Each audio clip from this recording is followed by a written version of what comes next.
Newton ring या Newton की वलय, न्यूटन की वलय, इंग्लिश में बोलते हैं न्यूटन रिंग।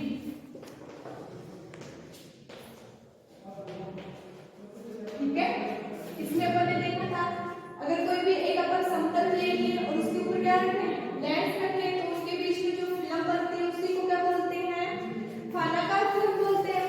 और फानाकार फिल्म वो किसकी है, वायु की। और उससे क्या होगा, अगर उसके ऊपर कोई भी लाइट इंसिडेंट लगा रहे हैं परपेंडिकुलर, तो अपने को क्या होगी, वो परावर्तित भी होगी और पारगमित भी होगी। परावर्तन और पारगमन से अध्यारोपण होगा और अपन टेलीस्कोप से अपने को क्या दिखेंगी, फ्रिंजें दिखेंगी, और वो किस फॉर्म में होंगी, सर्कुलर फॉर्म में होंगी, इसीलिए उसको क्या बोलते हैं, रिंग। जो अपने को फ्रिंजें मिल रही है वो किस फॉर्म में मिल रही है, एज ए रिंग। वलय जिसको बोलते हैं उस फॉर्म में मिलेगी, इसीलिए। और ये एक्सपेरिमेंट किसने किया था, न्यूटन ने किया था, इसीलिए इसको क्या बोलते हैं, न्यूटन रिंग बोलते हैं। ठीक है, तो अपन ने निकाला था परावर्तित प्रकाश तरंगों के लिए पथांतर, क्या निकाला था, परावर्तित प्रकाश तरंगों के लिए पथांतर निकाला था। और वो क्या आया था, del is equal to 2 mu Tn cos r minus lambda by 2। इसको जो भी मानो कि इक्वेशन फर्स्ट मानो। ठीक है, अब जो अपनी इस टाइप से था, ये लेंस और ये ग्लास की प्लेट, और ये क्या बन रही है, फिल्में बन रही है, और इन्हीं से क्या हो रहा है, डिफ्रैक्शन हो रहा है, परावर्तन हो रहा है। ठीक है, अगर ये अपन इंसिडेंट एंगल क्या लेंगे, वेरी स्मॉल, अगर इंसिडेंट एंगल वेरी स्मॉल है तो रिफ्लेक्टेड एंगल भी क्या होगा, वेरी स्मॉल। तो यहाँ पे r क्या है, वेरी स्मॉल। ठीक है, तो r को क्या ले सकते हैं, लगभग इक्वल टू क्या लेंगे, तब 0, r 0 लेंगे तो cos 0 की वैल्यू क्या है, 1। अगर एंगल वेरी स्मॉल हो तो cos r की वैल्यू क्या आती है, cos r लगभग किसके बराबर आएगा, 1। और sin r की बात हो तो sin r किसके बराबर आएगा, r एंगल के बराबर। ठीक है, यहाँ पे पुट करो तो क्या आएगा, पथांतर डेल इज इक्वल टू क्या आएगा, 2 mu Tn minus lambda by 2।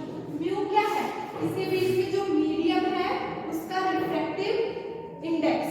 यहाँ पे मीडियम कुछ भी ले सकते हैं, अगर अपन ने कोई भी मीडियम लिया तो जो मीडियम होगा वो क्या होगा, एयर होगी, और एयर के लिए म्यू की वैल्यू कितनी आती है, 1। अगर फिल्म एयर की है तब पथांतर कितना होगा, 2 Tn माइनस लैम्डा बाई 2।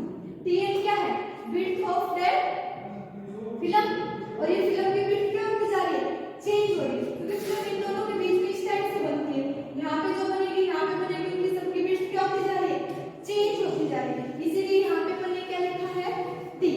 ठीक है, ऐसे कंडीशन फर्स्ट लगाएंगे फॉर संपोषी व्यतिकरण। तो कंडीशन फर्स्ट क्या होगी, संपोषी व्यतिकरण,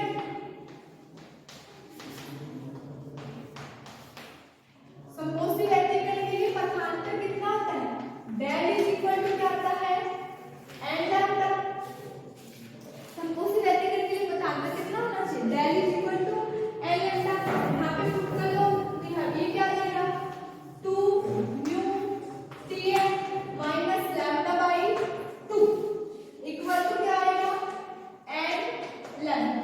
यहाँ से 2 mu Tn is equal to क्या आ जाएगा, 2n प्लस 1 लैम्डा बाई 2, ये आएगा। यहाँ से अगर Tn की वैल्यू निकालो तो क्या आएगी, 2n प्लस 1 लैम्डा बाई 4। इसको जो भी इक्वेशन है, इक्वेशन नंबर दे दो सेकंड, ये आगे अपने काम आएगी। ये तो क्या हो गई, समकोष्ठी व्यतिकरण की कंडीशन, और समकोष्ठी व्यतिकरण से जो फ्रिंजें अपने को मिल रही है उसकी विड्थ कितनी आ जाएगी, 2n प्लस 1 लैम्डा बाई 4। आगे समझ में, ऐसे ही कंडीशन सेकंड क्या होगी, विनाशी व्यतिकरण, और विनाशी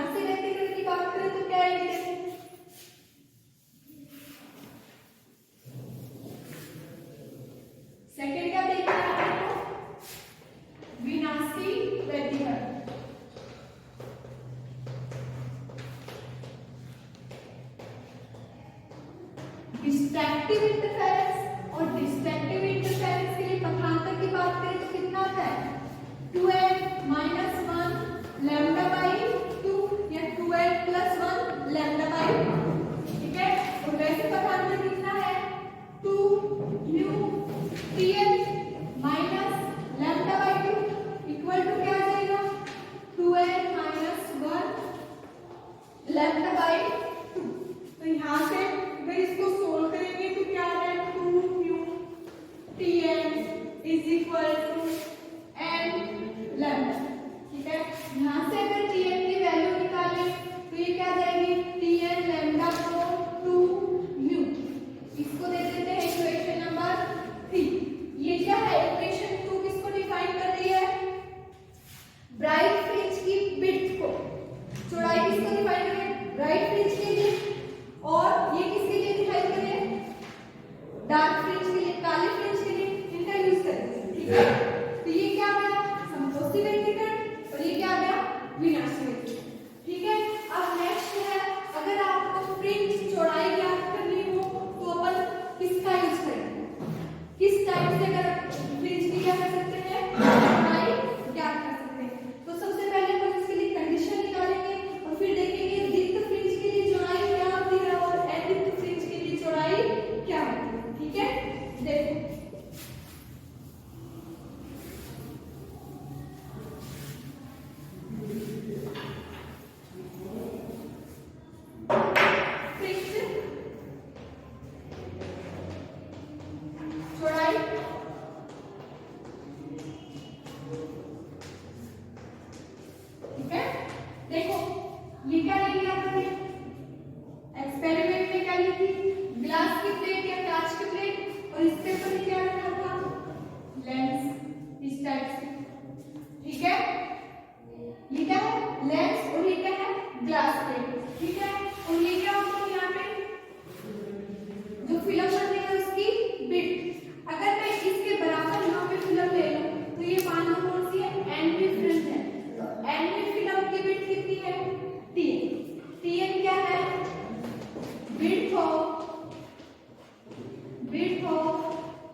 रेडियस ऑफ कर्वेचर r, जो अपन ने स्फीयर लिया है जिसका क्या बना है लेंस बना हुआ है। अगर इसको पूरा सर्किल बनाते हैं तो उसकी जो त्रिज्या होगी वो इस जो लेंस की क्या होगी वक्रता त्रिज्या होगी। अगर ये पॉइंट मैंने क्या ले लिया o, अगर मैं इसको डिस्टेंस को मिला दूं पूरी तो o a भी क्या होगी r होगी, क्योंकि ये भी क्या लेंस की वक्रता त्रिज्या। इस सरफेस पे जितने भी पॉइंट प्रेजेंट है उसके बिंदु O से दूरी क्या होगी बराबर, और वो क्या कहलाएगी उसकी वक्रता, लेंस की वक्रता त्रिज्या।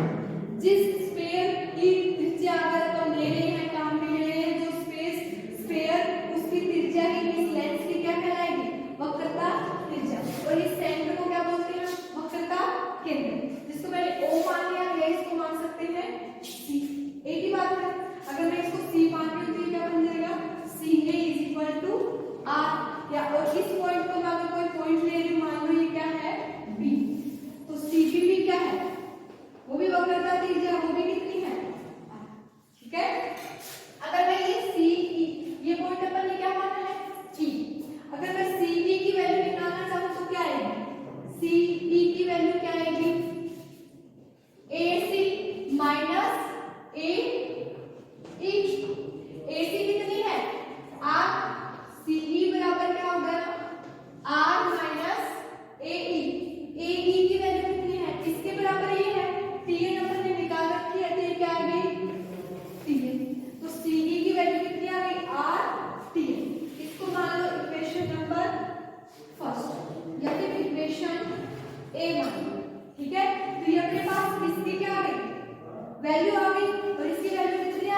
r minus T. ठीक है, अब अपने को क्या, अब ये जितनी विड्थ होती है उसके बराबर ही अपने को क्या मिलती है, फ्रिंज मिलती है। अगर फ्रिंज विड्थ की बात करें तो वो किसके बराबर आएगी, ये वाली देखो, ये कंप्लीट यहाँ से यहाँ तक इधर आएगी, तो सर्किल बनता है ना, बताया था इस तरह से। अपने को फ्रिंजेस मिलती है वो किस फॉर्म में मिलेगी, सर्कुलर फॉर्म में। किस वजह से, इस फिल्म की वजह से मिलेगी। तो लास्ट तक फ्रिंज की बात करें, जैसे ये लास्ट वाली फ्रिंज है तो ये इस पॉइंट से तो रिफ्लेक्ट होने के बाद मिलेगी इस टाइप से। तो उसका अगर रेडियस की बात करें तो ये वाला उसका क्या होगा, रेडियस, सॉरी डायमीटर। ये वाला अगर मैं इसको क्या मान लूं, लेंस मान लूं, ये वाली डिस्टेंस अपने को एंड पे फ्रिंज की क्या मिलेगी, डायमीटर में। मतलब कौन सा, अगर ये पॉइंट मैं ले रही हूँ, जो भी है क्या ले रहे हैं, मान लो ये क्या है डी, तो यहाँ पे बी डी क्या आएगी, बी डी किसको डिफाइन करेगी, डायमीटर ऑफ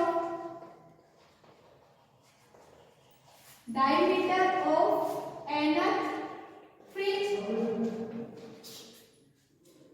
ठीक है, क्या होगा, nth फ्रिंज का व्यास, जिसको मैं डिनोट कर रही हूँ डी एन से।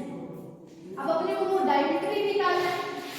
ठीक है, तो वो ही किसको बताएगा, फ्रिंज चौड़ाई। मतलब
व्यास।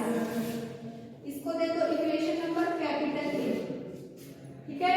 तो इक्वेशन कैपिटल ए क्या शो कर रही है, equation capital A show that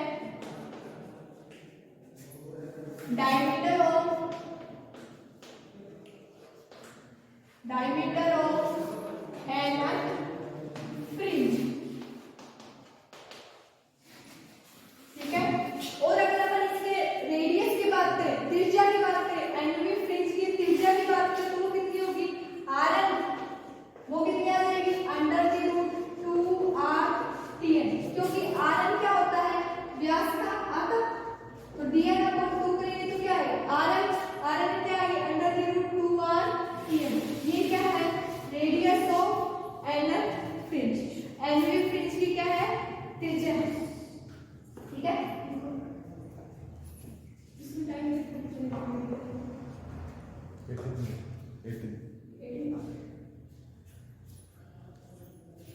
ठीक है। अब देखो ब्राइट फ्रिंज के लिए अपने को पता है Tn की वैल्यू अलग होती है, जो अपन ने निकाल रखी है। Tn की वैल्यू कितनी है, 2n + 1 लैम्डा अपॉन 4 म्यू। और डार्क फ्रिंज के लिए भी अपन ने निकाली थी, वो कितनी आई थी, n λ/2 म्यू, ये थी। अगर अपन इसके अंदर पुट करते जो इक्वेशन अपन ने a निकाली है, तो वो n ब्राइट फ्रिंज का व्यास भी आ जाएगा और n काली फ्रिंज का भी, डार्क फ्रिंज का भी क्या आ सकता है, डायमीटर। कैसे निकालेंगे, तो इक्वेशन सेकंड है उसको किसमें पुट करेंगे, इक्वेशन ए में पुट करेंगे, तो क्या आएगा, देखो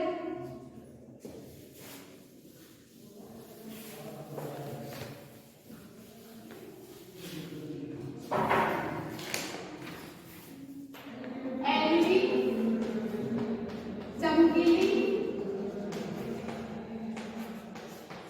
फ्रिंज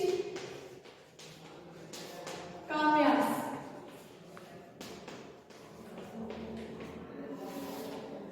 एनवी चमकीली फ्रिंज का व्यास, नॉर्मल फ्रिंज का व्यास क्या होता है, dn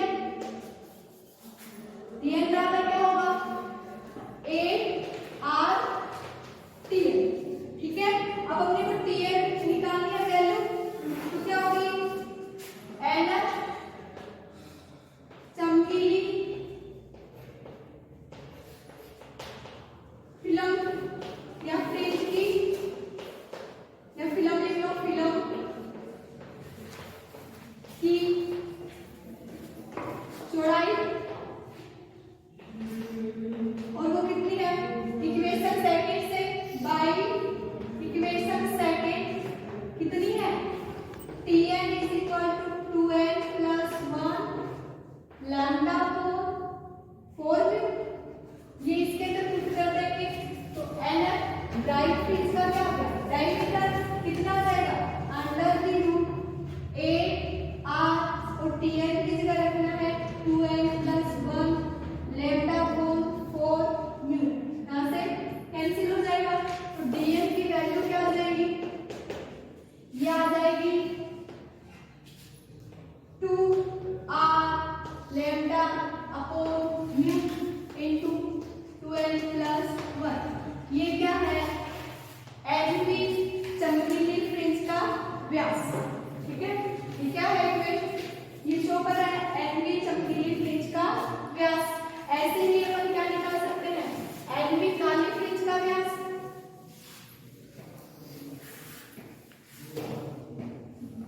Dn चमकीली के लिए मैं लिख रही हूँ ब्राइट तो B, ठीक है।